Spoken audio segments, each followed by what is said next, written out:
الحمد لله رب العالمين والصلاة والسلام على محمد الأمين. أعوذ بالله من الشيطان الرجيم. بسم الله الرحمن الرحيم.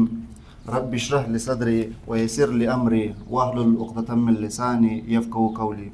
مصنف نوم مولانا وحید الدین خان صاحب ده. مولانا وحید الدین خان صاحب 1 जनवरी 1925 کې د انډیا په صوبه اتر پردیش او ضلع اعظمګړ کې پیدا شو.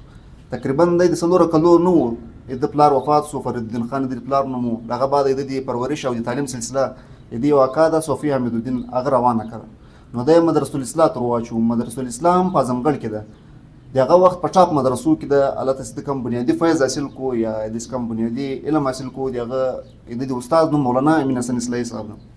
نو شپږ کاله تقریبا د په مدرسه کې تیر کو. مدرسه الاصلاح کې مدرسه الاصلاح چې د راپارغه سو تقریبا 1944 کې شپږ کاله د علم کورس کو. نو کله سړی چې د شعور عمر ته ورسېږي مولانا وحید الدین خان صاحب د شعور عمر ته ورسېدو.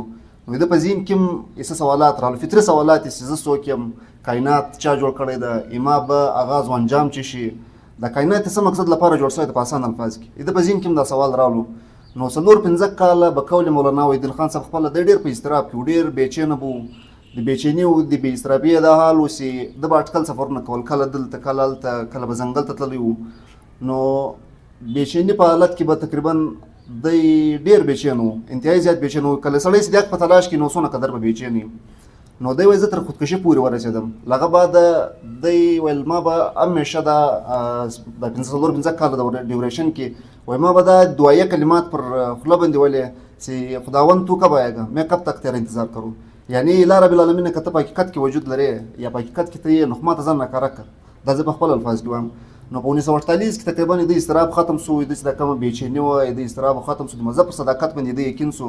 نو په 1948 د معاشرت راشوه شو. معاشرت چې راشوه شو نو معاشرت چې کله راشوه شو د شاته کم تعلیم و هغه روایتي دیني تعلیم و. یعنی د له مدرسې فارغ و او کومه چې معاشره وه سوسایټي وه د هغو چې کوم ذهن و هغه جدید ذهن و. یعنی د یونیورسټي سټوډنټ او د مدرسې د ذهن تر مابین څونه فرق دغه ته خپل اندازه درکوي. نو د ویلې ما ودي معاشرت مابین کې یو ذهني خلا و. یعنی ذهني ګیپ ما نه دی ذهن اډرسولی شو، نه دی ما ذهن اډرسولی شو. نو دوی داسې سوالات کول چې مطلب هغه ما ته ګرفت وتلي وو.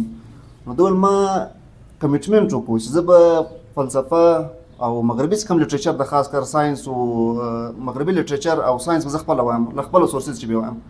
نو دی وایي 25 کاله که ما څه په روایتي تعلیم کې تیر سو، روایتي مدرسې کې ما سبق ویل. هغه بعد 25 کاله ما تحقیقي مطالعه وکړه. یعنی د مغربي لټریچر او د اسلامي کم علوم دي، یعنی د قرآن او د سنت د باقاعده له خپلو سورسز تحقیقي مطالعه وکړه. د دې په نتیجه کې تقریبا د 200 کتابه لیکلي دي. په دا کې انګریزي، اردو، عربي کې دي. او انګریزي څه کوم کتابونه دي هغه اکثره د اردو کتابو ترجمه ده. نو په دغه دوران کې د الحاد او د ساينس کم خلک چې له ساينس استدلال کوي د ملحدین د هغو خلاف د ډېر کار کړی ده او دا کتابونه د لیکلي دي. نو بیا له هغه بعد چې دی کله معاشرت راشوه سو 1948 خبره ده. نو د مذهبي فکر یعنی دی په کله مسلمان سو، یعنی اسلام په صداقت یقین سو، نوی ایمان راوړو. د مولانا سید ابو العلا صاحب له فکره چې ډېر متاثر سو. جماعت اسلامي یې جوین کړه 1948 کې. تقریبا 10-12 کاله دی په جماعت اسلامي کې و. بیا جماعت اسلامي سره اختلافات راغلل، علمي اختلافات. او د یو کتاب هم پر لیکلی د تعبیر کې غلطي په نامه سره یو عالم پر دا کتاب باندې تبصره کوي چې د تنقید په تاریخ کې شانداره تنقید که سوی دغه سوی ده. یعنی که څوک د تنقید ښایست کتل غواړي، د تنقید بیوټیک کتل غواړي، هغه په دا کتاب کې شته. 1962 کې له دغه چې استعفا واخیستله جماعت اسلامي چې دی ولاړو تبلیغي جماعت جوین کو، تبلیغي تحریک. نو تر 1975 پورې دی له تبلیغي تحریک سره تبلیغي جماعت سره. نو له هغه سره هم د اختلافات راغلو، علمي اختلافات ورسره راغلو. او استعفا یې ځینې واخیستله او اخر کې دا وویل چې د تبلیغي جماعت څه کوم کار دغه په فضایلو چلېږي، ما څه کوم کار دغه د دلایلو کار. یعنی که څوک د فضیلت او دنیا ته ځي هغه د تبلیغ ته ولاړ شي، که څوک د دلیل او دنیا ته راځي هغه د ایمان او دنیا ته راځي. په 1970 کې د خپل اسلامیک سنټر جوړ کړو، هغه چې د علمي او فکري کار روان کړو. په 1976 کې د خپل میګزین منتلي میګزین رساله په نامه باندې دا روانه کړه. نو کله چې د فکر خلک ډېر زیات سو، د مقتدیان څه ورته وایي، د فالوورز ورته وایي، ډېر زیات سو. نو ودې ته مشوره ورکړه چې تاسو کوم علمي او فکري کار کړی ده و دې ته به عملي جامه ورواغوځو. نو د عملي جامه ورغوستنګ لپاره د یوې اداره جوړه کړله، نوم یې ورکړو CPS، سنټر فور پیس اینډ سپریچولیټي. د دې ادارې اصل مقصد دا ده چې انټرفیت ډایلاګ ته فروغ ورکول شي. یعنی کم چې تشدد د دې مذهبو تر مابینځ باندې اسلام ته ټیرریسټ مذهب ویل کېږي، عیسایت او د دې تر مابینځ کم کنفلیکټونه دي دا ختم شي. نو تقریبا تر 2021 پورې چې هغه د وفات سال د تر خپل ادارې سره منسلک او علمي او فکري خدمتونه انجام ورکول. او دا خبره هم درته وکړم چې مولانا وحید خان صاحب ټول عمر د مذهبي فکر د ریکنسټرکشن کار کړی دی، یعنی د تجدید کار یې کړی دی. یو معمولي کار دا نه، د علما به خبر دي، علم په دې پوهېږي چې ریکنسټرکشن کار څونه غټ کار ده او څونه قدر علمي تحقیق غواړي. نو په 2021 کې 21 اپریل نن د یو وفات هم ده، په دا ورځ باندې وفات شوی ده. 2021 کې روزه وه، تقریبا 20مه روزه د وفات شو او 96 سال عمر تقریبا د تیر کو. لغه بعد تقریبا د په خپل ژوند کې نېشنل او انټرنیشنل ایوارډز هم وړي دي، خاص کار د پر علمي او فکري کارو باندې. په دا کې فاطمه بوشن ایوارډ یعنی د انډین دریم سیویلین ایوارډ ده. کله پاکستان کې ستاره هلال، ستاره امتیاز، داسې کوم ایوارډونه دي دا یې ورته ورکړو. مدر تیریسا ایوارډ، راجیو ګاندي ایوارډ او دغه رقم فاطمه ویبوشن دا بیا انډین سیکنډ هایست سیویلین ایوارډ. لغه بعد انټرنیشنل ایوارډز کې دی یو پیس انټرنیشنل ایوارډ وړی ده. پیس انټرنیشنل ایوارډ د ولې په انټرنیشنل ایوارډز کې او پاکستان گورنمنټ هم وده ته پر یو کتاب باندې دی کتاب د پیغمبر انقلاب ډېر علمي کتاب لیکلی دی، وی وایس پر هغه باندې ته انعام ورکړو. اوس راځو د کتاب خواته چې کتاب څه اهمیت لري. پر دا کتاب باندې مولانا وحید خان صاحب د کتاب نوم چې د مذهب او جدید چیلنج ده، کار په 1955 کې شروع او په 1964 اگست کې د کتاب شایع تقریبا 9 کاله د پر دا کتاب باندې تحقیق کړی دی. بقول ډاکټر ریحان احمد یوسفي پر دا یو کتاب باندې د خالي یو لایبرري وکړه، پر یو لایبرري، یعنی دا مبالغه نه ده چې خپل وایس ته ته اندازه در کې څونه قدر علمي او تحقیقي کار شوی ده. نو یو وسطن لایبرري مثال هغه کې 1500 تقریبا 1500 شمېرې تر 2000 پورې کتابونه داخلي د یو کتاب لپاره د ویلي. په 1964 کې دا اول کتاب اردو کې شایع شو. لغه بعد په 1970 کې د یو زوی د ډاکټر ظفر الاسلام، نو هغه د عربي غټ ماهر ده، هغه د عربي ترجمه وکړه الاسلام یتحد په نامه باندې. نو هغه کتاب له کویت چې شایع شو. نو کتاب چې کله شایع شو ډېر مقبول شو او ډېر یونیورسټیانو د خپل نصاب حصه جوړه کړه. تر اوسه پورې اوس هم په ډېرو یونیورسټیانو کې دا د نصاب حصه ده. لغه بعد چې تقریبا 1975 سال ده تقریبا په دا کې د یو لور ده ډاکټر فریده خانم، هغه د انګریزي ترجمه وکړه د ګاډ رایزز په نامه باندې. نو اوس هم دا کتابونه موجوده دي، ډېر مقبوله دي. نو ډېر د غټ پایې تحقیق شوی ده. بقول یو عالم هغه پر دا باندې تبصره کوي، هغه وایي چې د ټول مغرب جواب یعنی که یو سړی وکړي په یو کتاب کې وکړي هغه نو دا ده د ټول مغرب جواب په دا یو کتاب کې شوی ده. اوس راځو کتاب ته. په کتاب کې څه شوي دي؟ کتاب نه مخکې راتلونکو مخکې زه دوه ګزارشات کوم. اول دا چې ما دا کتاب د خپل فهم مطابق ویلی ده، یعنی ما خپل سره کوم انډرسټینډ کړی زه هغه رقم ته درسوم. کیدای شي زه انسان یم له ما چې غلطي هم کیدای شي او که څوک ما غلطي په ګرفت کې ونیسي. زه امید لرم ته یې به ټوله ویلې دا کتاب د 2 میاشتې مخکې تقریبا محمد نبي صاحب PDF کې شیر کړو. ما اصلاح کولی چې زه د خپل اصلاح کولو ته تیار یم. او دویم ما پر د پبلیک د فیصدو پر سټیج باندې اول وار ده، کیدای شي زه هغه رقم نه کم ډیلیور سره کم ډیلیور کېدنګ په کار ده. نو راځو کتاب ته. د کتاب مقدمه مولانا وحید خان صاحب داسې ږدي چې دا کتاب چې کله انسان ترقي وکړه په علم کې، یعنی کله سره کم چې د ایټم په باره کې زوړ معلومات ختم شو. د ایټم په باره کې دا معلوماتو دا نظریه جوړه وه یا دا عقیده جوړه وه چې ایټم چې دغه د میټر بنیادي عقاید د بنیادي عقاید په نظر سره و ایټم ته کتل کېدای شو. لیکن بعد کې تحقیقاتو دا ثابته کړله چې ایټم بنیادي عقاید نه ده، یعنی ایټم وزن ته خپل یو بله دنیا لري، یعنی ایټم انبریکیبل نه ده. په ایټم کې ځان ته یو جلا دنیا ده. دغه رقم د انسان نه مخه دا خیال و چې دا بارانس کې دا رقم ده، په اسمان کې سمندر ده، اوبه راورېږي او لاندې مځکې ته راسي. اوس چې کوم جدید تحقیقات وسو نو دا ثابته کړله چې دا داسې کیسه نه ده. دغه رقم د انسان له مخه په قدیم هند کې خاص دا عقیده وله چې دا مځکه چې ده د یو غوایي پر ښکار ولاړه ده، یعنی کله چې غوایي یو بل ښکار تړي نو دا کومه چې زلزله راځي هغه یې دې په نتیجه کې راځي. اوس جدید علم څه وایي او جدید تحقیقات څه وایي؟ نو معلومه خبر ده چې علم انسان په علم کې ترقي وکړه شاته شان ختم شو. دغه رقم د ټولمیز کومه نظریه وه جیوسنټریک تیوري، هغه دا وایي چې مطلب د نظام شمسي کوم مرکز دغه مځکه ده، یعنی ټولې سیارې او دا شیان چې پر مځکه باندې راګرځي. بعد کې د کوپرنیکس د دې رد وکړو، یعنی علمي انسان شاته علمي غلطیانې کړې وې د هغې اصلاح انسان اوس وخت، یعنی انسان چې ناخبري له وجې پر کوم شي باندې عقیده وه ایمان یې و هغه اوس بالکل ختم شو. ولې انسان علمي ترقي وکړه؟ وایي دغه رقم مذهب چې ده مذهب هم یو حقیقت نه لري، یعنی مذهب چې ده مذهب د کائنات تشریح لپاره، کائنات د توجیه لپاره، کائنات کې کم فیکټس یا کم واقعیات دي د ایکسپلینیشن لپاره جوړ شوی دی. یعنی انسان له مخه کله سره کم سي سماج ارتقا کوي یا مطلب تمدن ارتقا کوي، دغه رقم د انسان فکر هم ارتقا کوي. انسان له مخه کم شته حقایق ویل هغه اوس حقایق نه دي.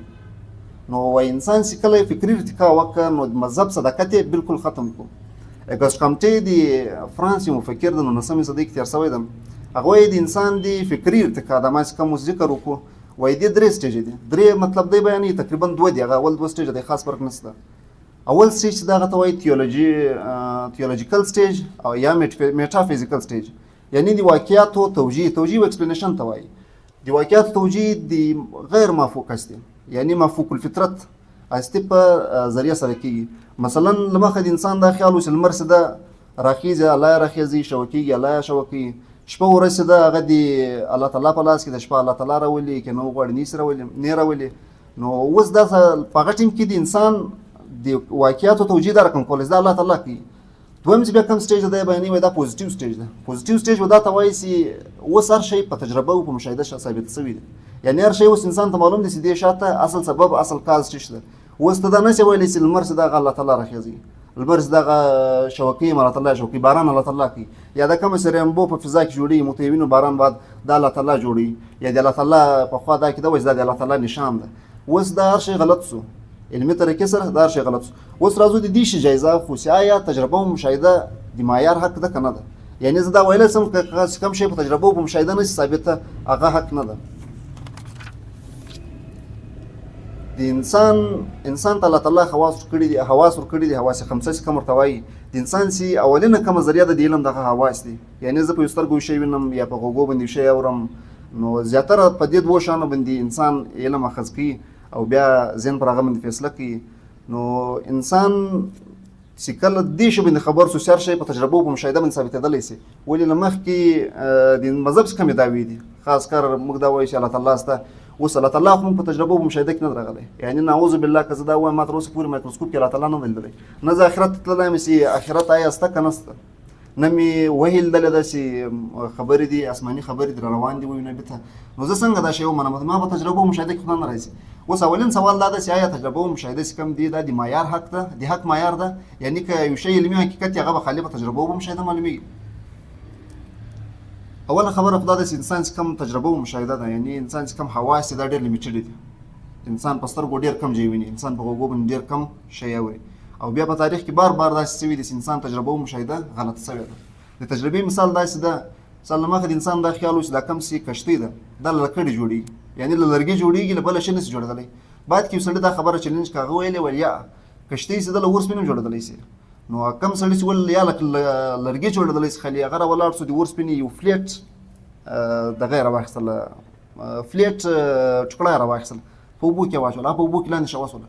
ورته ویې ویل دا خو بالکل دا تاسې کومه خبره که دا غلطه ده. هغه ورته ویل تا تجربه غلطه وکړه راسې ور یې بیا وکړو. نو هغه د ورسپنې ټوکړه راواخیستله، داسې د کاسې شکل یې ورکړو، یعنی د کشتۍ په شکل کې راواخیستله، پر اوبو باندې کېښوله، هغه فلوټینګ شروع کړو، یعنی روانه سوله د اوبو په سر باندې، لاندې نه ده کښېوه سوی په اوبو کې. او بل انسان مشاهده له مخه ماته ته ولې انسان په سترګو باندې ډېر کم ویني، حواس د انسان د لیدنګو پاور ډېر کم ده او د اورېدنګو پاور هم ډېر کم ده. نو انسان مایکروسکوپ او ټیلیسکوپ ایجاد کړل. په مایکروسکوپ باندې انسان کښنی شی ویني، یعنی چې هغه ډېر باریکې دنیا سره تعلق لري، او ټیلیسکوپ باندې لیرې شی ویني. نو په اول ځل کې انسان کم ټیلیسکوپ جوړ کړو، د هغه میګنیفاینګ پاور ډېر کم، یعنی ډېر کم نږدې شی په لیدل کېدو.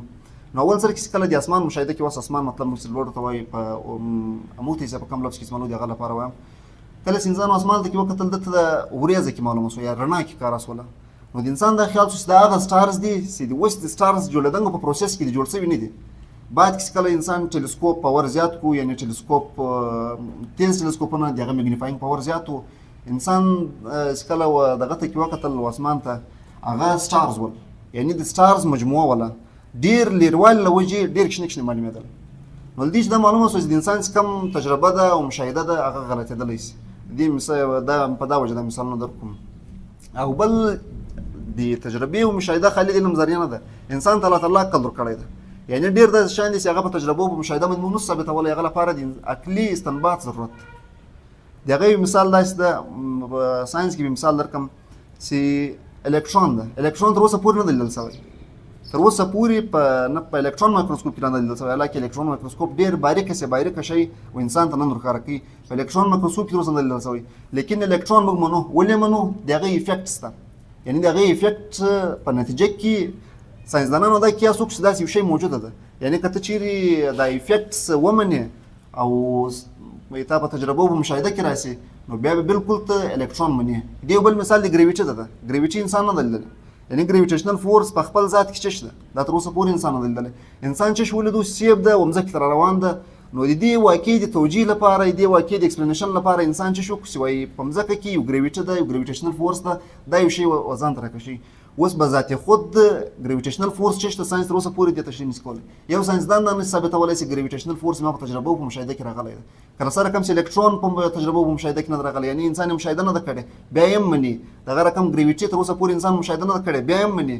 نو دغه رقم موږ هم وایو چې کائنات چې کوم ده، دا د کائنات تجربه او مشاهده موږ کوو، په دې کې نظم ګورو، په دې کې معنویت ګورو، په دې کې ډیزاین ګورو. زه د دې شي د ډیزاینر قیاس کوم و دې طریقې ته و دې سلسلې ته چې یو شي چې پر بل شي باندې قیاس کوي، له موجوده چې پر غایب باندې یا پر محسوسه چې پر نامحسوسه باندې قیاس کوي، و دې ته په ساینسي اصطلاح کې انفرنس وایي. یعنې له یو شي چې ته انفر کوې، کله سره کوم سیسټم لاندې رالوېدنګ یو افیکټ ده، دغه رقم ګریویټي یو افیکټ ده. ساینس تر اوسه پورې دا دعوه نه ده کړې چې کوم شی په سترګو نه لیدل شوی یا په غوږونو یې اورېدل شوی هغه حقیقت نه لري. ساینس بالکل د دې خلاف ده. یعنې که ساینس دا شی ووایي، نو ساینس دې ماته ګریویټي را ثابته کړي چې ګریویټي چیرې ده، یا دې ماته الکترون را ثابته کړي، تر اوسه پورې نه ده لیدل شوی. یعنې که باید کېدی ثابتولی شي هغه جلا خبره ده، لیکن نن د دې ماته دی ولې مني، بیا ماته دی نن نشي را ثابتولی. و دې ته انفر وایي، یعنې له یو شي چې استنباط کول. او دغه ته په مذهبي اصطلاح کې ایمان بالغیب وایي. یعنې کله سره کوم چې ګریویټي ته نه لیدلی، پر غیب د ایمان راوړی، دغه رقم ما خدای نه دی لیدلی، پر غیب باندې ایمان راوړی. یعنې دا خالي ما په حواسو باندې نه ده محسوسه کړی دا شی، په عقل یې زه منم. یعنې که چیرې په کائنات کې ډیزاین نه وای، د کائنات نه وای، ما د کائنات د خدای دعوه نه کوله. زه کائنات ته ګورم، کائنات د خدای دعوه کوم. کله سره کوم چې د سیب رالوېدنګ پر ګریویټي باندې دلالت کوي، دا رقم د کائنات پر خدای باندې دلالت کوي. نو په ساینس کې چې دا کوم خلک دا وایي، مثال اوس د تجربې او د مشاهدې دور شو، ساینس د دې شي یو دوام نه کوي. دا ملحدین چې کوم دي، یعنې هغه له ساینس استدلال کوي. د ساینس دا دلیل راخي چې خالي هغه شی اوس فیکټ چې هغه په تجربه او په مشاهده باندې ثابته کیږي. دغه رقم یو مثال دی ایولوشن ده. نن سبا اگر سره د ساینس په دنیا کې ایولوشن ته یو فیکټ ویل کیږي. یعنې ډاکټر پرویز الدبای کته پیژنې د پاکستان یو تیس دغه وایي دا چې دا ایولوشن دا تیوري نه ده، دا لا ده. لا ولې ده؟ دی وایي دا کوم چې موجوده حقیقتونه دي. یعنې زه چمپانزي او د انسان د ډي ان اې د کمپوزیشن مطالعه وکړم، 96% په دې کې سیمیلریټي ده. د اناټومي یو رقم ده، د کوم ډایجسټیو سیستمز دي هغه ډېر میچینګ سره کوي. او شاته چې کوم ایکسټینکټ سپیشیان دي، یعنې هغه سپیشیان چې هغه ورکې شوي دي، اوس له مځکې چې ختم شوي دي، د هغه پر دغه کې یا یو انسان چې کوم فوسیلز پیدا کړي دي، د هغه په نتیجه کې زه دا وایم چې دا انسان چې کوم ده دا ایوالو شوی ده، دا یو کریشن نه ده. او د ساینسدانانو پر دا نظریه باندې اجماع ده. ولې اجماع ده؟ دوی دا افیکټس ته ګوري، له افیکټس چې یو قیاس کوي. یعنې تر اوسه پورې دا په سرکس کې یا په زو کې یا په یو لیبارټري کې دا نه دي کتل شوي له چمپانزي چې بیزوګۍ جوړ شوی. ته بیا ولې دا ونیې چې دا شی شته؟ نو معلومه خبر ده له دې شي چې قیاس کوي په ساینسي دغه کې، دې ته انفرنس وایي. نو له دې چې دا معلومه شوله چې دا کم خلک دا دعوه کوي چې کوم شی ساینس هم مذهب چې کوم عقیدې دي هغه هم ساینسي طور دغه رقم ثابتېږي. کله سره کوم چې د ساینس کې ته کوم فیکټس بني، هغه رقم د مذهب فیکټس یو عالم مني. نو اوس له هغه بعده دا ثابته شوله چې تجربه او مشاهده د حق معیار نه دي. یعنې ته دا نشې ویلی چې د حق معیار تجربه او مشاهده دي. نو له هغه بعده پر مزیده پر مذهب باندې له درې علومو باندې له درې علومو له طرفه ډېر سخت تنقید پر شوی ده. په هغه کې یو فزیکس ده، یعنې طبیعت چې کوم ورته وایي، او دویم سایکولوژي ده، نفسیات، دریم چې د تاریخ ده، هیسټري. موږ به سلسله وار دا یو راخو پر هغه باندې به خبره کوو. اول فزیکس ده، یعنې نیوټن د فزیکس تقریبا الموست په غټه دنیا کې په دې بنیاد نیوټن یې کړی ده. په نیوټن چې کله د دنیا قوانین دریافت کړل، یعنې چې د کائنات په یو څو قوانینو کې بنده ده، تړل شوې ده. یعنې دا قوانین دي چې د کوم واقعیت دي شاته د قوانین کارفرما دي. دا له مخې مطلب لمر راختنګ او د انسان چې د مځکې په باره کې کم خیالات او د باران په باره کې کم خیالات له مخې انسان ته معلوم نه و، د ادمي واقفیت له وجې ده دا ویلی چې دا خدای کوي. لیکن ساینس نن دا ثابته کړو چې د اصل کاز، د اصل سبب چې ده، اوس د خدای ضرورت نشته. مولانا صاحب دې په جواب کې ورته لیکي، هغه وایي دا بالکل صحیح دی چې ساینس دا شی دریافت کړو چې د کائنات قوانین ساينس دریافت کړل. یعنی چې کائنات کوم واقعیت دي او شاته څو قوانین کارفرما دي هغه دا کارونه کوي. خو لیکن ساينس دي شي مذهب چې کوم شي جواب ورکوي هغه ساينس نه ده. ساينس دغه شي جواب نه ورکوي. یعنی تا ته ساينس خالي دا وایي د کائنات کار سره کم کوي، د پروسسونو سره کم چلیږي او الله تعالی دا نظام پر کوم اصول باندې چلی، پر کوم بنیاد باندې چلی. مذهب چې کوم شي جواب درکوي هغه ته وایي د کائنات ولې جوړ شوی ده. یعنی دا کائنات شاته اصل فعال څوک ده، فاعل اصلي څوک ده، یعنی دا بګنر څوک ده د کائنات ته. بلکې ساينس دې شي جواب نه لري د قوانین څنګه جوړ شو، یعنی د کوم اصول ته د قوانین جوړ شوی دي. ساينس خالي ته د کولای شي دا کار څنګه روان ده. دې به مثال درکم، په مثال هم سره خلاصي. لمخه د چرګ سکم کښنه د چرګ سکم کښنه چې دا بل مخه لمخه بل غیره وته نو دې دا ولز دا کم فرد دی غیده دا الله تعالی مات کی او د کښنه شي نه وځي. یعنی دې شاته سکم کارګردګي دا ټول دی خدای ده. لیکن جدید ساينس دا ثابته کله په مشاهده باندې موږ وینو چې د یو ستوري ټمپریچر د کښنه چې پر مشوکه باندې یو سنگ راځي، هغه سنگ سخت دی، دغه په زور سره یا دغه په مدد سره د خرمات کی باندې راوځي. یعنی لما خطا دا ولز دا خدای کی اوس خو خدای نه کی اوس معلومه خبر د سنگ ده اوس څه وای دا څوک دی شاته. لیکن دام د دې شي جواب نه ده. هغه په دا وجه چې دا دی واقعیت یو مزه د کړي کار کړو. اوس ما سوال دا ده چې دا سنگ څوک جوړي، یعنی په بل معنا کې د ماده چا پر دې باندې مجبوره کړل چې په یو ورځ کې ته خامخا سنگ جوړ کړه او سنگ د هغې خور د مات کړه هغه بعد بیرته دا ختم کړه. دا د دې شي جواب نسو. یعنی یو عیسائی علم دې ډېر کسه جواب کړی دا وای نیچر از افیکټ، یعنی نیچر چې د بالکل حقیقت ته د منو قوانین فطرت دي، لیکن وای دا اټس ناٹ ان ایکسپلینیشن، دا ایکسپلینیشن نه ده. بل ځای وای نیچر ډز ناٹ ایکسپلین، شي هر سیلف از ان نیډ اف ان ایکسپلینیشن. یعنی کائنات دې شي توجیه نه کوي یا قوانین فطرت کم دي. قوانین فطرت خپل دې متلاشي دي چې چا جوړ کړی ما ولې په کوم بنیاد باندې جوړ شوی. یعنی قوانین فطرت دې شاته یو سبب نشته. دویم څه کم تنقید پر سوی د هغه نفسیات له طرف، نفسیات سایکولوژي ورته وایي او په دې کې دا وایي چې انسان د مذهب څخه کم د انسان د لاشعور پیداوار ده. د انسان د ذهن دوی سي دي شعوري ذهن او لاشعوري ذهن. او سیګمنډ فراید ډېر نیورولوژیست او ډېر غټ ماهر نفسیات و. هغه د انسان د ذهن دوی سي دي، یو شعور ده کانشیس مایند څه ته وایي، یو لاشعور ده. دوی وایي د مذهب څخه د لاشعور پیداوار ده. هغه څنګه دوی وایي په کښنوالي څخه کله کښنی دغه په ذهن کې خیالات یا خواهشات نو هغه دی نه کې ریپرزنټ، هغه د په ذهن کې پراته وي. کله دی د شعور عمر ته ورسېږي نو پر ده باندې کله یا جنون یا بدمستي یا مینټل ډس آرډر دی ورته وایي دا پر تاریخ نو دغه په نتیجه کې دی خبرې شروع کړي. نو کمې خبرې چې شروع کړي مذهبي خلک دا وایي دا دا وحي ده، یعنی د نبي کمې خبرې کوي دی وایي دا د مینټل ډس آرډر یا د جنون یا د دې شي نتیجه ده. دا د کمې خبرې کوي دا یو حقیقت هم بل نه لري. او دویم کومه شعوري ذهن لاشعوري ذهن مثل نور د ایکسپلین کومه زه سره نه په خلاصوي. شعوري ذهن د انسان هغه میموري ده چې له حاضر سره کار لري، یعنی د یو شی پروسس کوي یا په آسان الفاظ کې شارټ ټرمز کوم انسان میموري ده هغه د انسان له شعوري ذهن سره کار لري. له شعوري ذهن سره د انسان کوم میموري تعلق لري هغه لانګ ټرم میموري ده. په هغه کې د انسان عادتونه، د انسان جذبات، هغه واقعیت له سره د انسان جذبات اچي یعنی هغه میموري ده چې هغه نه ریموو کیږي. حتی کې ماهر نفسیات دا وایي کته چې د انسان اپریشن مو کې د انسان له شعور چې شي نه سي ایستلی. نو دویم څه کوم دی تنقید پر کې دی وایي د آخرت عقیده چې جوړه کړې ده، چونکې په دې دنیا کې مثبتونه د انسان خواهشات نه پوره کېږي. نو د یو خیالي دنیا جوړه کړه وایي په هغه کې به ما خواهشات پوره سي د جنت نه مې ورکو. وایي دا دغه رقم نه کله انسان چې په دنیا کې یو شی نه کې پیدا دی، په حقیقي دنیا کې یو شی نه کې پیدا دی، خو په دنیا کې دغه شی حاصل کړي. مولانا صاحب دې په جواب کې ورته لیکي چې دا بالکل صحیح ده چې شعوري لاشعور تحت لاشعور یا د سب کانشیس مایند له وجې کله کله پر انسان باندې جنون یا بدمستي یا مینټل ډس آرډر له وجې د داسې خبرې وکړي چې هغه مطلب له هغه چې توقع نه وي، یعنی داسې کلام کوي مثال له مخه له هغه شی نه اورېدلي. لیکن له دې چې دا استدلال ته څنګه کوي چې نبیانو چې کومې خبرې کړي دي هغه ټولې دغه خبرې. او بل لاشعور انسان کله خبرې کوي اکثر اوقات د کښنی یا د ځوان کم خواهشات کم خیالات په ذهن کې هغه اکثر یا خواهشات یا غلط جذبات دي. بیا د ډېره ما په خواهشاتو کې مثال د کښنی د ځوان له خپل خور سره د جنسي جذبې خواهش راپورته سي یا د انسان د ځوان د قتل جذبه په دې کې راپورته سي دا خواهش څوک قتل کی، خو لیکن د هغې اظهار نه وکړي. اکثر اوقات داسې کیسه لیکن نبي څه کمې خبرې کوي، یعنی که دی چیرې د لاشعور ظاهره مې سي دا خو ټول د شر خبرې، یعنی نفس پرستي به وي، درواغ به وي، غلا به وي، خواهشات اصلي کې انسان وسیله لري ته نه بیایي. خواهشات همیشه ناجایز وي، انسان دا نه غواړي چې ما په خواهشاتو څوک خبر سي. نو که چیرې وایي دا خبره نو نبي بیا ولې د خیر خبره کوي؟ یعنی یو څوک دا نه ثابتولی چې نبي تر اوسه پورې یوه خبره نه شرطه کړې، یا په یوه نبي کې هم تر اوسه پورې د نفس پرستي یو کوچنۍ شایبه مې نبي بالکل دې برخلاف د خیر خبرې کوي. یعنی ځان انګر سړي د پیغام تر خلکو رسوي، د خپل میشن لپاره د رقم قرباني ته تیار او دونه قدر په ټینګ تر اخر عمره پورې نه پرېږدي، د ټول جایداد او هر څه په دې کې ځي، خو لیکن دی ورشه ته تیار ده.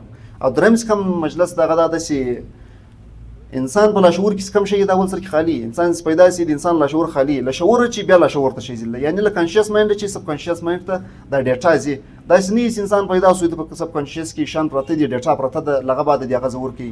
نو دی حضور صلی الله علیه وسلم یا مطلب دی ار نبی ستره واخی دی هغه په وخت کې کم ماحول یا کم دغه، یعنی هغه به اکثر د جهالت ماحول یا بالات اس کم علوم فنونو هغه به تر دا د پور نور رسیدلی، او نبی څخه کم خبرې کړي دی هغه ټول یا بالکل صادق خبر دی، یعنی داسې دایمي حقیقتونه بیان کړي دي په هغه ټیم کې انسان تصور نس کولای شي داسې یو شی دی، او اوسه پورې انسان دغه غلطي نه د واضح کړي، تر اوسه پورې یو غلطي نه د کړای استلې. نو دا چې دا معلومه وسوله شي د انسان مذهب څخه کم د انسان لا شعور پیداوار نه ده. او دریم څخه کم تنقید پر سوی د تاریخ له طرفه مورخین یا مخالفین مذهب چې کله د تاریخ مطالعه وکړي وي دا مذهب هغه وخت همیشه ډیر پیدا شوی د انسان باندې کله حالات ډیر خراب، یعنی د انسان په تاریخ کې پر انسان باندې مصیبتونه راغلي دي، ناجوړي په شکل کې سیلاب طوفان، نو انسان ځان هیلپلس بولي. نو د وخت چون کې د وجه نه معلومه شي دا ناجوړي ول راځي، سیلاب ول راځي، طوفان ول راځي، د دې یو هستی لاس ونیو، یا د لمر په شکل کې یا د اور په شکل کې یا د وی دیوتا یا موتی خدای ورته وای دی په شکل کې د غشي چې حفاظت په نتیجه کې. اوس چون کې انسان ته د هر شي وجه معلومه سوله چې ناجوړي ول راځي، د حل تقریبا تر ډیره د پور سره د سیلاب او د طوفان او د شي سره بچاو ترتیب سره. اوس د دې شي ضرورت نشته چې مذهب ست ځان ونیسي یا د اور پرستش وکړي یا د وی دیوتا چې مدد وغواړي، دا شي ضرورت اوس ختم شو. او دویم سی کم په تاریخ کې تنقید پر سوی ده، یعنی د تاریخ پر رڼا کې هغه د اشتراکي فلسفه یا کم څه کم نظام ورته وایي مارکسیزم په کړی ده، هغه دا وایي چونکه دوی سی کم د مذهب یا د تاریخ مطالعه کوي د اقتصادیاتو پر رڼا کې کوي، د معیشت پر رڼا کې کوي، یعنی دوی سی کم بوکس کم جبلت د انسان د سټارویشن یا کم سی مثال بوکس کم جبلت د پر رڼا کې د تاریخ مطالعه کوي، او نور کم فیکټرز د تاریخي حالات دغه دی بالکل نظر انداز کوي. نو دوی دا ولس د مذهب څخه د سرمایه‌دارانه نظام پیداوار ده، یعنی سرمایه‌دارانو کم خلک یا کم طبقه او غوښ به د مزدورانو استحصال کوو، نو دوی به ځان ته د علمي او د فکري بنیاد پکارو، نو دغه لپاره دوی د مذهب استعمال وکړو. وای مذهب یو شی نه د خالدي سرمایه‌دارانه نظام پیداوار ده او چې لپاره جوړ شوی د مزدور طبقه د استحصال لپاره. نو دې په جواب کې مولانا صاحب ورته لیکي سي بیا د بیرته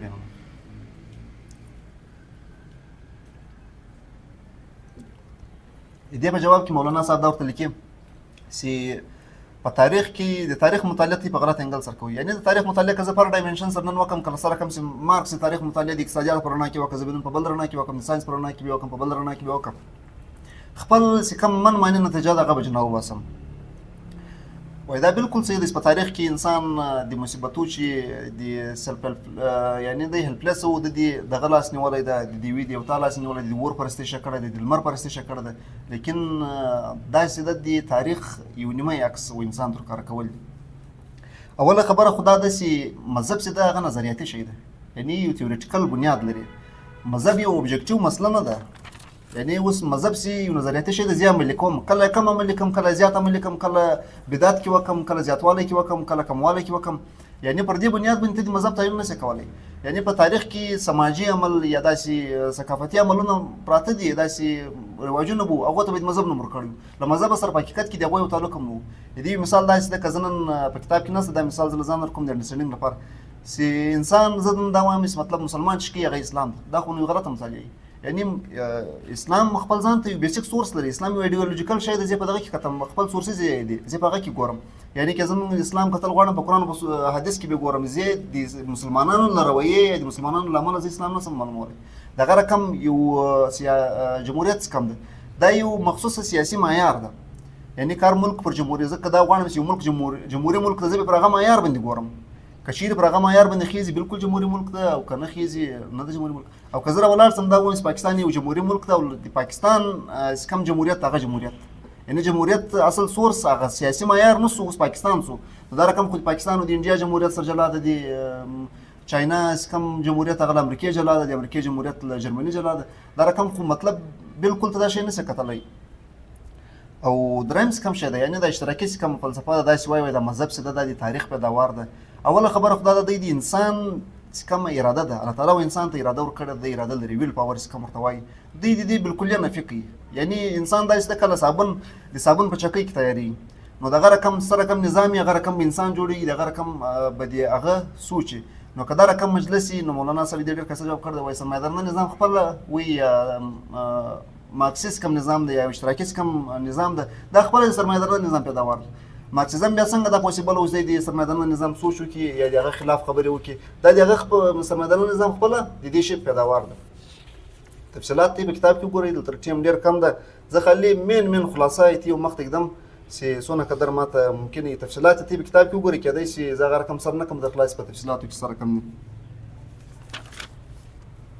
اوس راځو د مذهب څخه بنیادی عقیدې دي، شاته موږ د تجربې او د مشاهدې او کوم څه د علم زرعي دي، دغه جایزه مو واخیستله.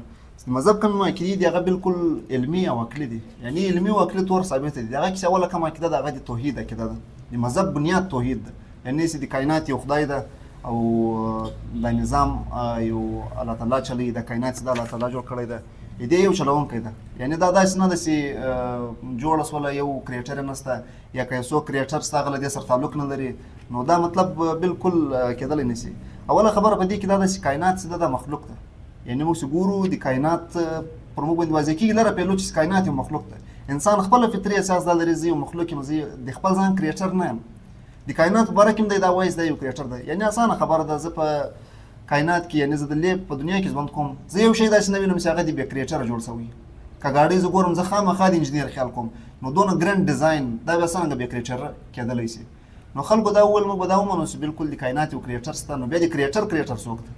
یعنی د خالق هم بیا یو خالق کې ده، خو یو سلسله روانه وي. نو دوی ویل بیا خو به ته دا منې په اخر کې په یو کړۍ باندې ځان درای چې کائنات خدای چې کوم ده هغه ازلي ده، یعنی د هغه سټارټینګ پوینټ یې نه معلوم او انډینګ پوینټ یې نه معلوم، دا شی به منې. نو دوی وایي چې ته دا منې، نو زه ولې دا نه ومنم چې کائنات چې دغه خپل خالق په خپله ده، یعنی کائنات په خپله جوړ شوی ده، کائنات ما کریټر ده، کائنات له همیشه چې ده تر همیشه به یې.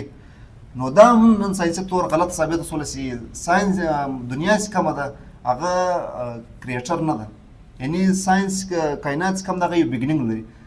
یو ساینسدان یا یو مفکر پر دې باندې ډېره کیسه ذکر دا وایي ساینس غیر ارادي طور دا ثابته کړله چې کائنات یو بګنینګ لري. چې کوم شی بګنینګ لري هغه به خامخا یو بګنر لري، یعنی هغه ته به چا یو چلا ورکړي. نو د کائنات باره کې نن دا د ساینسدانانو پر دا باندې اجماع ده چې کائنات چې ده هغه لازله چې نه ده، یعنی له یو مخصوص وخت چې شروع شوی ده، له مخصوص وخت چې په وجود کې راغلی ده. دویم کوم شی د کائنات کې نظم ده، یعنی دونه بې پناه نظم ده. څه وایي مطلب انسان چې د دې مطالعو کې حیرانه پاتې شي دا نور نظم مطلب په دې کې اتفاقا څنګه راغله. ساینسدانان خپله په دې پریشان دي، د اتفاق سره کوم اتفاق ده چې دونه منظم انداز کې ده. په کائنات کې بیخي زیاتې ستارې دي، یعنی ستارز کوم ورته وایو، بیخي غټ ستار شته. یوه مځکه تقریبا 15 لکه وارې کې 20 لکه وارې کې یو ستار نشي جوړېدلی، دونه غټ ستار شته. یو ماهر فلکیات وایي تقریبا دونه ډېر ستارز دي، کله د سمندر په سایډ کې کم ریګ پروت ده، د ریګ هر ذره جلا راواخه، نو له دې شته قیاس کولی شي د کائنات کې څونه ډېر ستارز دي. او کائنات دی نه دی چې خالي جامد ده، هر وخت او 24 غنټې موږ ویلی شو چې په دغه کې د مومنټ کې د په رفتار کې شمسي نظام ته وګورئ، مځکه د پر هغه په سولر سیسټم باندې راڅرخي، دغه رقم سولر سیسټم پر ځای نه ده ولاړ، جامد نه ده ولاړ، دا خپله کومه ګلیکسي ده، د موږ کومه ګلیکسي ده ملکي وی وایي، په دې کې د خپل روټیشن روان ده. دغه رقم دا کومه چې ګلیکسي ده تقریبا دا وخت چې کوم علم ده په کتاب کې 500 میلیونه ګلیکسیان کړي دي، اوس جدید علم مطابق 2 بیلیون ګلیکسیان دریافت شوي دي، یعنی 2 بیلیون ګلیکسیان دا یو قیاس ده، مثال دا دریافت هم د قیاس په بنیاد شوی ده، غلطېدلی هم شي. 2 بیلیون ګلیکسیان دي، په هره ګلیکسي کې بېشماره ستوري دي، دا ګلیکسیان هم په مومنټ کې دي. بیا دا رقم نه ده چې هره ګلیکسي ځان ته جلا ده، په یوه ګلیکسي کې اویا ګلیکسیان هم شته، دا مومنټ کې مسلسله مومنټ شته ده. دا مومنټ خالي په ګلیکسیانو کې یا په کائنات کې نه ده شروع، کائنات ورځ په ورځ ایکسپینډینګ هم کوي. د ایکسپینډینګ نو یو ورځ کومه تیوري ده، یعنی کائنات 73 کیلومتر پر سکند سپریډینګ کې روانه ده، سپریډینګ یې کوي، اوس یې کېږي مخ ته روانه ده، ورسره پیلاوي. اوس دې نظم او د کائنات مطلب دونه غټ یونیورس ده، یو د اینسټاین د قیاس مطابق که که چیرې ته پر یونیورس باندې یو جاز راګرځول غواړې، یعنی که ته دا غواړې چې یو جاز پر راوګرځوې پر د یونیورس پر دغه باندې یو خیالي دغه جوړ کړی، که ته یو جاز راواخلې د هغه سپیډ د لایټ مطابق، د لایټ سپیډ 3 کیلومتر پر سیکنډ ده، یو ارب کاله اخیستې هغه پر کائنات باندې راورسېږي. بیرته بیا بل ساینسدان هغه دا قیاس کوي، هغه وایي هم نشي رارسېدلی، هغه په دا وجه باندې چې کائنات چې دغه ورځ په ورځ ایکسپینډینګ کوي، نو چې ایکسپینډینګ کوي نو کوم چې جاز دا خیالي جاز موږ ته جوړ کړی د هغه به هم په چکر کې 130 کروړه تقریبا دا اخیستې د کائنات بیرته سره ایکسپینډ شي. نو زه چې کله و دې نظم ته وګورم ټکراو نسته کې دونه ډېر ستوري دي او یوه ګلیکسي کله کله په بله ګلیکسي کې داخله سي ټکراو بغیر تر بله ګلیکسي ووځي، ولې مومنټ شروع ده. نو دا دونه نظم له کومې خوا کې راغلی؟ یعنې په کائنات کې موږ په دا موجوده دنیا کې دا رقم نظم بغیر یو ناظمه نسو تصور کولی، نو دا نظم څنګه کې راغلو؟ نو له دې چې موږ دا قیاس کوو چې د کائنات یو کریټر شته، که کریټر نشته بیا ته ماته دا راثابته کړه چې دا نظم له کومې خوا په کائنات کې په دا دنیا کې دا رقم اتفاق تر اوسه سوی دی چې یو نظم دی جوړ سوی، یو کریټر دی نه، یعنی د هغه یو ناظم دی نه. دویم چې کوم شی ده د انسان دغه هم په دغه نظم کې راځي. انسان مطالعه چې کله ساینسدانان وکړي یا کوم چې بایولوژیست انسان مطالعه کوي، هغه د ایران هم لاړ چې د انسان کوم نظام جوړ سوی ده، د دې یو نظام یو سیستم انسان مولانا صاحب راخصه دی هغه تجزیه کړې ده چې د انسان کوم پر سیستم ده هغه په نروس سیستم باندې سره لینک ده. دې کوم مرکز ده هغه د انسان برین ده، د انسان برین له نرو سیلز جوړ ده، تقریبا 1 بلین نرو سیلز د انسان دماغ جوړي. دا هر نرو سیل له یو نرو فایبر سره کنیکټ تل خپل بدن ټول بدن سره، یعنی د انسان کوم د دماغي ریشې د په ټول بدن کې پیلاو دي. مواصلاتي نظام یعنی کمیونیکیشن دماغ له خپل بدن سره دې په ذریعہ کولای شي کوي. نو دا کوم چې د انسان حواس د حواس په ذریعہ سمو د خارج دنیا سره متعلق کیږي او له ټیسټ کوو اورو وینو، نو د سترګو خالي یو سل 14 کروړه یو سل 10 میلیون ریسپټرز خالي په سترګو کې، دا بیا له اپټیک نرو سره له دماغ سره کنیکټ دي. دا رقم د انسان پر ژبه باندې تقریبا 3000 ټیسټ برډز دي، بعض خلک وایي 10000 ټیسټ برډز دي. دا هر ټیسټ برډ جلا جلا د انسان له دماغ سره اټیچ ده، یعنی دا خوند چې موږ ګورو دا د دماغ په وجه د ژبې په وجه نه ده. که چیرې دماغ سره دا نروز نشي اټیچ انسان د شي په خوند نشي پوهېدلی. دغه رقم اودیټري نروز دي انسان په غوږو کې دي، ساینس سټوډنټس په دې باندې ډېر سره خلاص ده او ویلي هم دي. دغه رقم د انسان چې کوم په سوړو په ګرم شي پوهېږي، دا د نروز په برکت سره د انسان په بدن کې نروز پیلاو شوي دي، د نروز په وجې سره انسان د سوړو د ګرم شي فرق کولی شي. یعنې ته دې ته وګوره چې یو شی په اتفاق کې راځي دونه منظم انداز کې، بیا د انسان په بدن کې ډېر سیستمان دي، دا سیستمان هماهنګ دي، یعنی یو بل سره کوارډینیشن کوي. که دا سیستمان کوارډینیشن نه وکړي هم دماغ بدن کار نه کوي، انسان به مړ شي. نو له دې شي چې موږ دا قیاس کوو دا یو علمي او کلي دلایل ده او چې الله تعالی وجود شته، بغیر خدای دا دې شي توجیه انسان نشي کولی، نشي ایکسپلینولی دا څنګه کېدای شي. او دویمه چې د مذهب کومه بنیادي عقیده ده، یعنی رسالت و دا ته وایي چې الله تعالی په خپلو بندګانو کې یو بنده وټاکي او هغه ته خپل پیغام ورکړي چې دا تر نور بندګانان ورسوي، دې ته موږ رسالت وایو. په مذهبي اصطلاح کې دې ته وحي وایو. نو مولانا صاحب پر دې باندې بحث کړی چې آیا د انسان پوسیبل ده چې انسان وحي ابزرو کړي، یعنی وحي وده ته راشي دا پوسیبل ده. پر دې باندې بحث کړی، دا ته په کتاب کې وګورئ، پر هغه باندې خبر نه کوم، زه خالي پر دوه شیانو باندې خبره کوم چې آیا د وحي ضرورت شته که نشته، او بل که وحي ضرورت هم شته نو بیا به زه دا څنګه معلوموم چې دا کوم سړی د نبوت دعوه کوي یا څوک دا وایي زه نبي یم ماته د خدای وحي شوې ده، آیا دا په حقیقت کې دې ته خو وحي شوې ده؟ یعنی دا کوم سړی چې د نبوت دعوه کوي دا به زه څنګه معلوموم چې آیا دا د حقیقت کې د خدای نبي ده؟ نو اوس راځه اول ضرورت یې وحي ته. یعنی انسان فلسفې 50,000 شپږ زره کاله تاریخ ده. فلسفه د دې شي په تلاش کې ده چې انسان مقصد څه شته، انسان د څه کوم مقصد لپاره جوړ شوی دی. انسان ته الله تعالی عقلي وجود کړی دی چې کله په کائنات کې ورکوي هر شی د لپاره جوړ شوی دی، یعنی درختې حیوانات باندې بیرته دی پر دې باندې اختیار پس لري، د لپاره مسخر شوی دی. او انسان تر اوسه پورې دا نه دریافت دی خپل د کوم مقصد لپاره جوړ شوی دی. یعنی د انسان مقصد په دې دنیا کې څه شته، یعنی په بل الفاظ کې دا وم د کائنات جوړېدو مقصد مجموعي طور څه شته چې کائنات څه لپاره جوړ شوی دی. دې جواب له انسان سم نشته. او مذهب کوم شی موږ ته راکوي هغه دغه شی راکوي چې تا مقصد څه شته. انسان شدید تلاش دی چې دا شی د معلوم کړي چې ما مقصد په دې دنیا کې څه شته. که چیرې انسان ته د انسان مقصد نشي معلوم په دې دنیا کې نو شطر بیمار به ګرځي، به یو درک به نه معلوم، یو ډایرکشن به نه معلوم، نه به ابتدا معلومي، نه به انتها معلومي، نه به آغاز معلومي، نه به انجام معلومي، یعنی یو شی به نشته. نو دا اول شی کوم د انسان ته د دې شی ته ټول زیات ضرورت کوم شی نه به ورکوي، په دا وجه باندې دا ثابته ده چې انسان ته ضرورت شته انسان دا خلک اقرار هم کوي د کوم فلسفیان هغه دې شي اقرار کوي د بغیر زه دغه کول نه سم. یعنی انسان عقل پر دا شی باندې انسان مجبور کوي که انسان سره عقل نه وای کله حیوان ګرځي د بیا خو مسله نه وای انسان عقل انسان پر دا مجبور کوي چې دا کائنات څه مقصد دی کوم مقصد لپاره جوړ شوی ده او د انسان اصلي مقصد څه شته وای د دې شی جواب ورکړي. اوس دویم شته راځو چې آیا دا کم سړی چې د وحی دا واقعي سماته وحی یعنی د خدای مخاطبه الهی ورته وای دا سوی ده دا به څنګه معلومو. مولانا صاحب وایي ما په نظر کې ما چې کم کرایټیریا ده هغه دوه دانې دي کېدای شي نور خلکو په نظر کې زیاتې یا کمې یا بالکل دا کرایټیریا نه ومني. وایي ما په نظر کې دوې کرایټیریاوې دي چې په هغه باندې زه دا معلومولی شم چې دا نبي چې کم ده یا کم سړی چې ده دا چې کم د نبوت توقع دا برحق ده. اول دا چې دا کم چې نبي وځان ته وایي دا به د انسانیت مظهریات هم وي یعنی اخلاق او کردار یا د انسانیت کم موږ ته مثالي تصور به ذهن کې جوړولی سو پر هغه به دی پرخیږي. که چیرې دا نه یعنی اخلاق او کردار د نه او انسانیت چې موږ ته سوچ کوو پر هغه باندې نه خیږي نو په دې پوه شئ چې دا نبي نه ده دا دروغ وایي. او دویم کم شی ده کلام ده کم شی چې دی پیښوي یعنی نبي خو خالي کردار نه لري سیرت نه لري دی یو شی پیښوي یعنی یو شی دی امت ترکی او انسانان ترکی د انسانانو ټولۍ ترکی هغه شی په هغه شی کې به کمې خوبیانې چې پر هغه باندې موږ دا ومنو چې دا د خدای کلام کېدلی چې د انسان کلام به نشي کېدلی یعنی نبی خو د خدای مخاطب نو په دا شی به مو معلومو چې داسې کوم کلام د هغه کلام به داسې کلام وي چې هغه انسان بالکل علمي او عقلي تورې ثابتولی شي چې دا د انسان کلام کېدلی نه شي.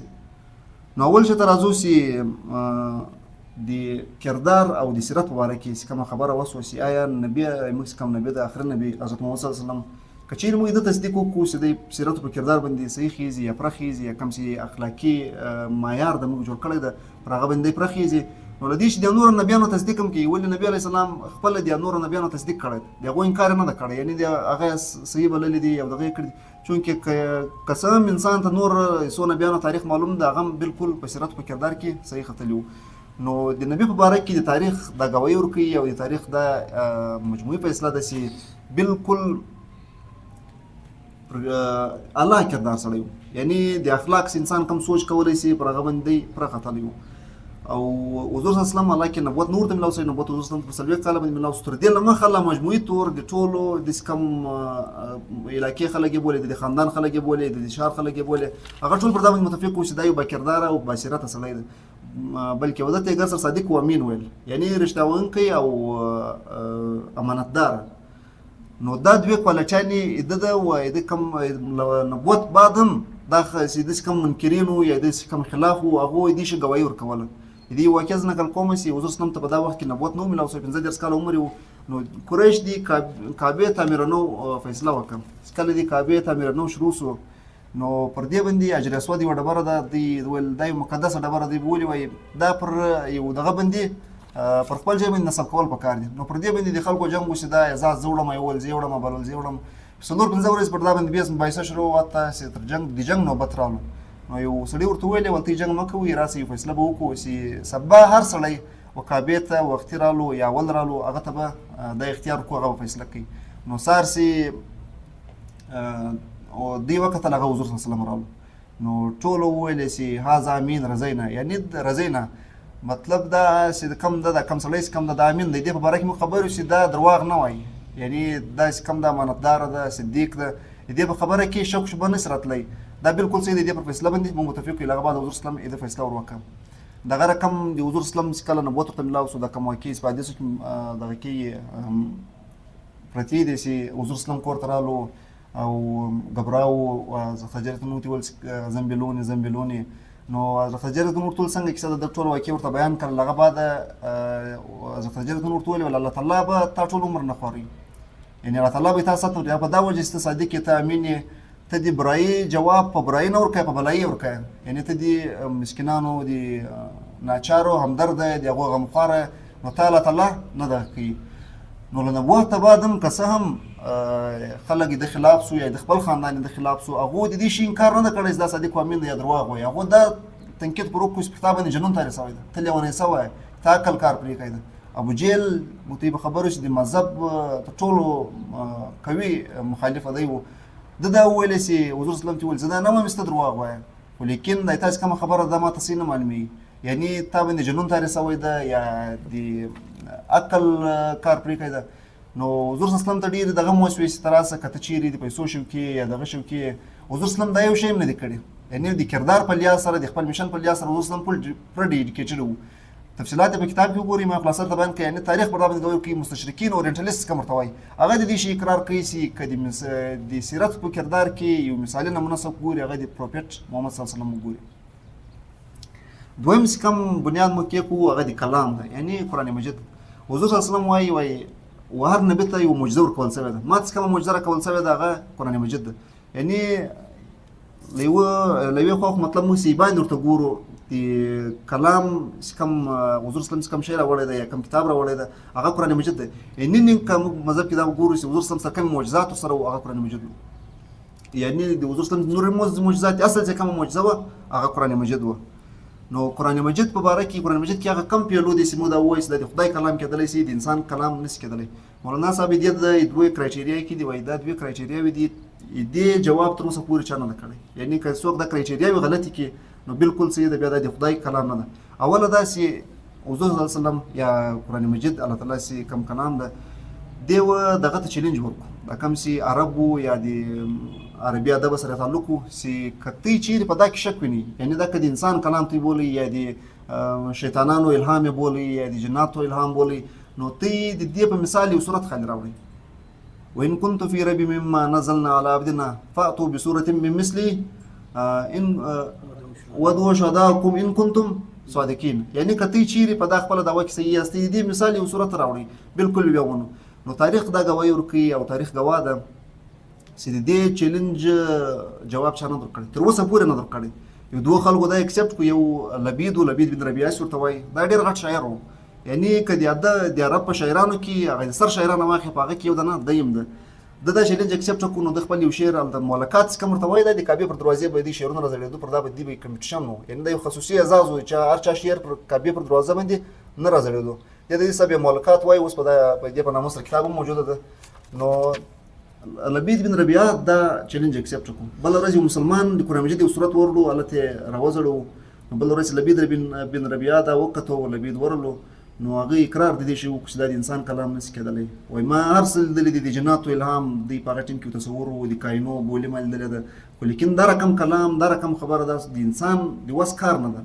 هغه رقم یو ایراني ادیب و ابن المکفي، هغه هم دا چیلنج اکسپټ کړو او خلکو ته وویل که ته چیرې ما تنظام وکړي، یعنې د خوراک د دې شي تنظام وکړي، زه دې چیلنج ته بالکل تیار یم، دا زه اکسپټوم او د دې شي جواب زور کوم.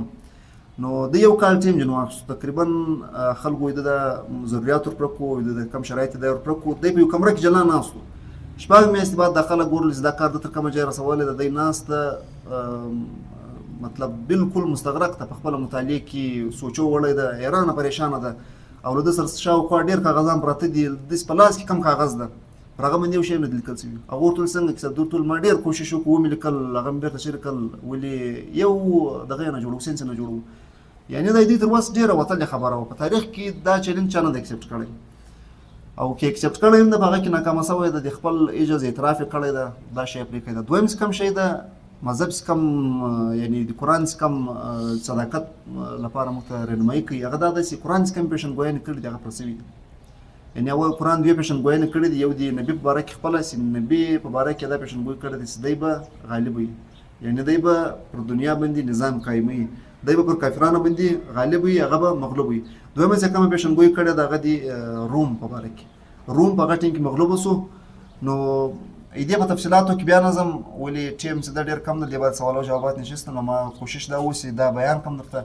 دا دواړه پیشنګویانې پوره سوې، یعنې تر اوسه پورې د انسان چې کوم پیشنګویانې کړي دي، هټلر خپله پیشنګویي وکړه چې زه به دونه قبضې کوم نیوه کې، کوم چې نیپولیون بوناپارټ دا خو بالکل لیکلي وایي، دا خو ما په تقدیر کې لیکلي زه به په یورپ باندې غلبه کوم، لیکن تاریخ دا ګواهي ورکړې ده. حالانکې ده سره مال و سامان و هر څه ورسره و، خلک ورسره و، طاقت ورسره و، هر شی و، یو څه یې نه وکړو. تقدیر باندې خالي یو خدای قادره ده، دی انسان پر دې باندې نه ده قادر. نو دې شی دغه خدای وکړو. دریم بیا کومه ده د انسان مذهب چې کومه بنیادي عقیده د هغه آخرت ته اجمالي توګه بیانوم چې د آیا د مذهب تقاضا شته، یعنې وایي د آخرت تقاضا شته، یعنې د آخرت ضرورت شته که نه شته. مخکې چې کوم بحثونه دي هغه ته په کتاب کې خپله تفصیلي وګورئ، آیا د دې تقاضا شته که نه شته. انسان یو اول بل نفسیاتي اړخه چې جایزه واخلو، انسان نفسیاتي طور ډېر خواهشات لري، په دا دنیا کې د ډېر تمنایي دي. داسې کله په دا دنیا کې وګوري د خواهشات نه پوره کېږي. دا دنیا د مصیبت دنیا ده. په دې کې نه ډېر پوټنشل پروت دی، لیکن د هغه پوټنشل اظهار ډېر کم وشي. انسان دې پوټنشل اظهار کول غواړي، انسان دا غواړي چې د ژوند بقای، خو لیکن په دا دنیا کې مرګ شته. انسان دا غواړي چې مصیبتو خلاصه دنیا، لیکن په دا دنیا کې او دا یو داسې خواهش ده، دا د هر انسان د اوسېدلی ده. یعنی په تاریخ کې یو سړی هم له دې چې استثنا نه ده چې هغه داسې ووایي چې زه بالکل غواړم ما د فطري اساس دا ده چې داسې یو دنیا دي چې په هغې کې ما خواهشات راسي. او دویم داسې انسان ته الله تعالی عقلي وجود ورکړی ده، یعنی دی د سبا لپاره سوچ وي.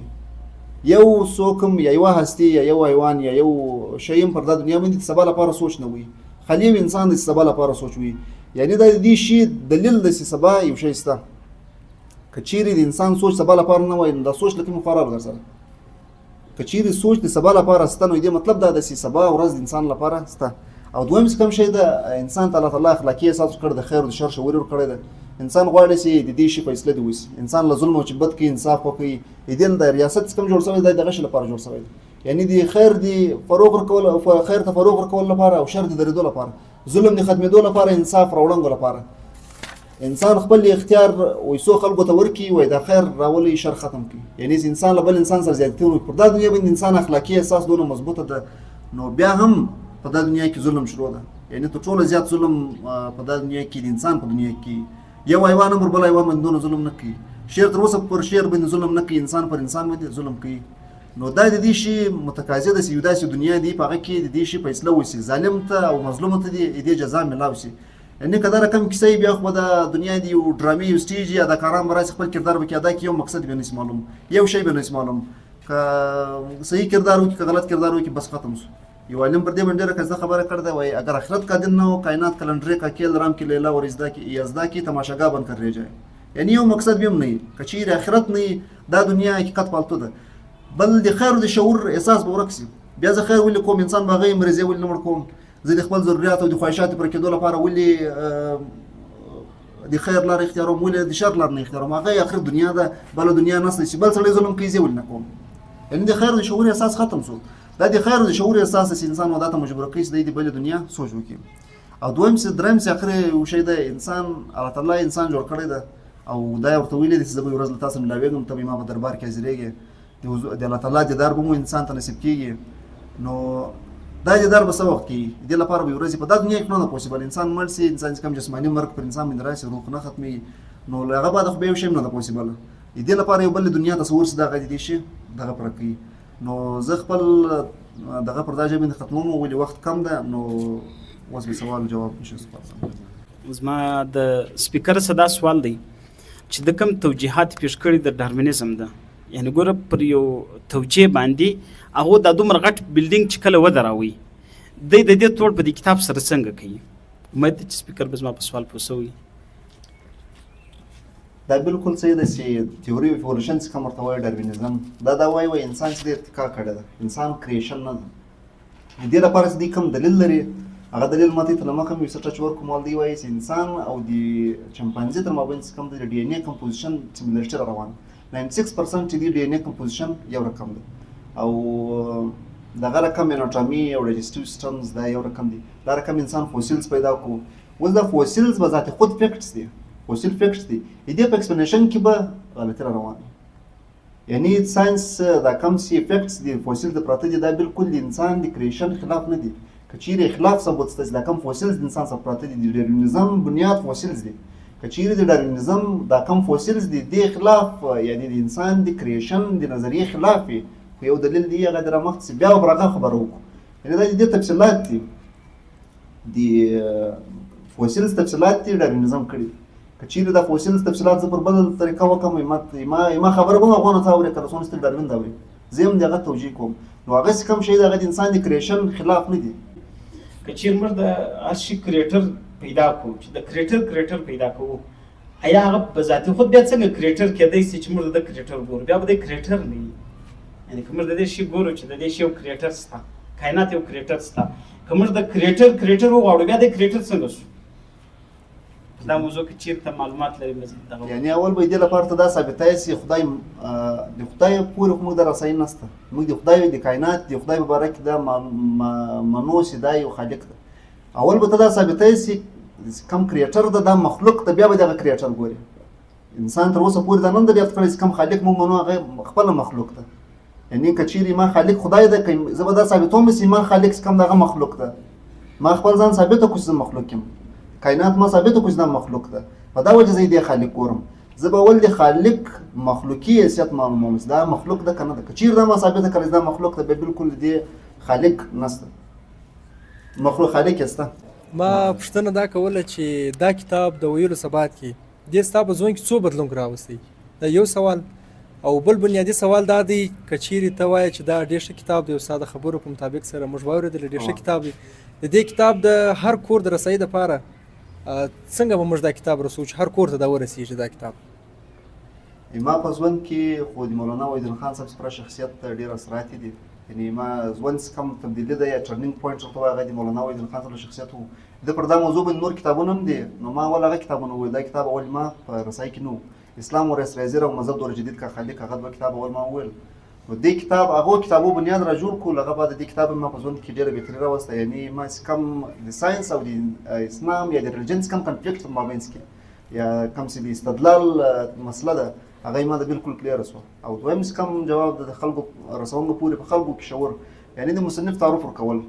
اوس خو موږ ته معاشره کې له بدبختي دا ذهن جوړ شوی دی چې پلانکی رایټر وایاست پلانکی مه وایاست، ولې مه وایه وایي هغه چې د غیر مقلد ده د هغه عقیدې خرابې دي، هغه دا د الله کې ویلی یو چا هم نه وي. چې کوم سړی تنقید پر کوي هغه ویلی نه وي د بل چا په دغه سره دا وایي.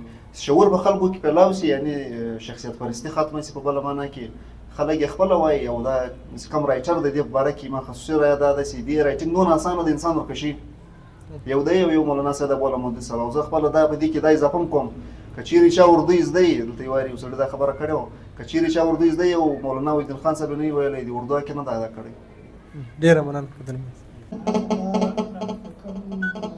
شن چې وکړي د دې په اوله حصه کې پر مشاهده او تجربه باندې چې کوم خبره وکړه چې د سورس اف علم دا کمپلیټ نه دی، د دې بیا ته مثال ورکړي ګریویټي د اوس هغه چا نه مشاهده کړې ده، تجربه یې صفر دغه سوې ده، ګریویټي به خپله چا لیدلې نه ده یا چا اورېدلې نه ده. د دې څخه دا دغه وکړي چې د ګاډ چې کوم دی هغه موږ لیدلی نه دی یا چا اورېدلی نه دی، نو د هغه افیکټس موږ وینو په دنیا کې. دا خبره یوه خواته خو ټیک ده، دا ستا خبره سمه ده چې دا رنګه افیکټس ته ګورې خبره د ګاډو خواته ځي. بله خواته بیا دا خبره خو د سوپرسټیشنز خواته هم ځي، لکه څنګه چې تا خپله مثال ورکړي چې زلزله وسي هغه کوم د غویي په شکل باندې ولاړه وي هغه بیا بل سایډ ته اړوي، یا کوم موږ په ټولنه کې چې کوم خرافات دي خبره خو بیا خواته هم ځي. د خرافات او د ګاډو خوا چې کومه خبره زده دي په مابین کې به فرق کم شي. نو سوپرسټیشنز پیغمبر راځي دغه لپاره چې د دې شي خاتمه وکړي. یو انسان ته دا ووایي چې دا کم ستا خیالي بوتان جوړ کړي دي هغه خپله کریچر دی، دا شی تا ته وایي. یعنې چې کوم شی ته وینې د کوم شي ته پوجا کوي له کوم شي چې مدد غواړي هغه پر خپل ځان باندې قابض نه ده. یعنې حضرت ابراهیم علیه السلام چې و نمرود ته کومه کیسه وکړه چې دا سره کوم خدای ته مني سره کوم دغه ته مني هغه خپله یو شی نشي کولی ځانه مچ نشي دی کولی، نو دا تی سره کوم نه مني. یعنې د انسان عقل هم په دې کې رهنمایي کوي. او بل پیغمبر دا شی بالکل واضح کړي چې تهمات یا دا کوم څه سوپرسټیشنز ویل دا حقیقت نه لري. یعنې که انسان یې خپله د عقل دغه وکړي او مقلد نشي، یعنې سترګې پټ نه کړي یا پر سترګو پټۍ نه ولګوي، دا شی پر ده باندې واضح کېږي د خپله کریچر ده. یعنې د کریچر خواته خو انسان خپله ځي، د نبي څه کم دعوت ده یا د قرآن څه کم د الهامي کتابو څه کم مرکز دغه خو د توحید ده. د دې کتاب مولانا وحیدالله خان صاحب پر دا باندې لیکلی ده، وایي دا مذهب دور جدید که خالق اسلام د کریچر ماډرن ایج هغه کې دا ثابته کړې ده، وایي دا کم سي رکاوټونه و علمي رکاوټونه یعنې ساینس دریافتونه ودرېدل یا شی ودرېدل هغه په دغه وجه ودرېدو چې انسان کریچر ته د کریټر درجه ورکړي. چې ته کله سپوږمۍ ته دا ووایې چې دا کریټر ده، نو بیا ته پر هغه باندې تحقیق کولی شې. که ته چیرې اور ته دا ووایې چې دا کریټر د دې زه پیدا کړم پر دې باندې تحقیق کولی شې. نو چې کله د دې شي دروازه بنده شي بیا خو تحقیق ورشه ته انسان خلاص ته هر شی کولی شي. د دې کتاب په متعلق که زه سوال کوم چونکې رایټر نه دی موجوده سوال به کوم جواب تا دا سټډي کړی دی او خو ما ته یو تضاد خالي ښکاره شو په دې کې چې د دې کوم ټایټل دی مذهب او جدید چیلنجز ریلیجن اینډ ماډرن چیلنجز چې کوم ټایټل دی خو په دې کې چې کوم شان د ډیفینډ کړي دی هغه د اسلام متعلق هره خبره چې کړې ده که د مارکسیزم سره مختلف تیوریانو سره او د ایولوشن متعلق بیا د هغه په جواب کې د اسلام په کانټیکس کې جوابونه ویلي دي. نو زه هم د دې ټایټل په کار دا و چې اسلام اینډ ماډرن چیلنجز، چونکې دوی په دې کتاب کې آیا د نورو مذهبو هم ترجماني کړې ده؟ سوال زما دا دی. دا بالکل صحیح خبره ده. اول ستا کومه خبره وکړه چې دې ټایټل په باره کې ما سوال ده او په دې کتاب گفتگو چې کومه ده، تا اول سر کې څه ناوخت راغلی پر دې ته ما یې ټچ ورکړو.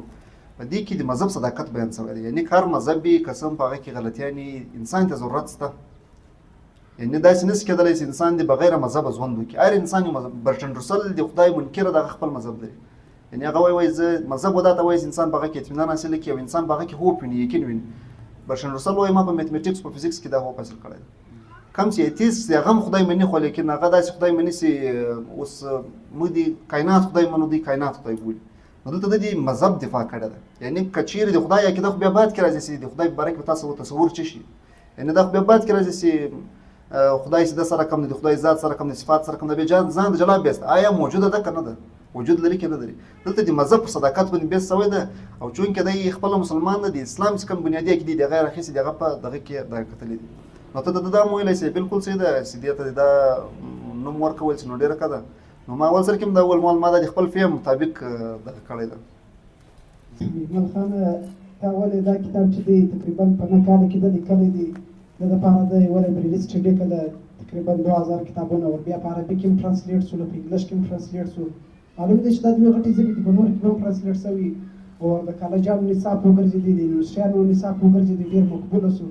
نو که چېرې دی مقبوله شوی دی، پر دا کتاب دته ایوارډ میلاو شوی دی که نه دی میلاو شوی؟ اوله خبره خو دا ده. دویم چې دی پاکستان دته چې ایوارډ ورکړی دی پر هغه کتاب چې پیغمبر انقلاب، نو هغه چې دی تقریبا دی به ډېر مقبول وي که به هغه ډېر مقبول وي، هغه ډېر یم دی که دی ډېر یم دی، پر دا که لږ روشني واچوئ.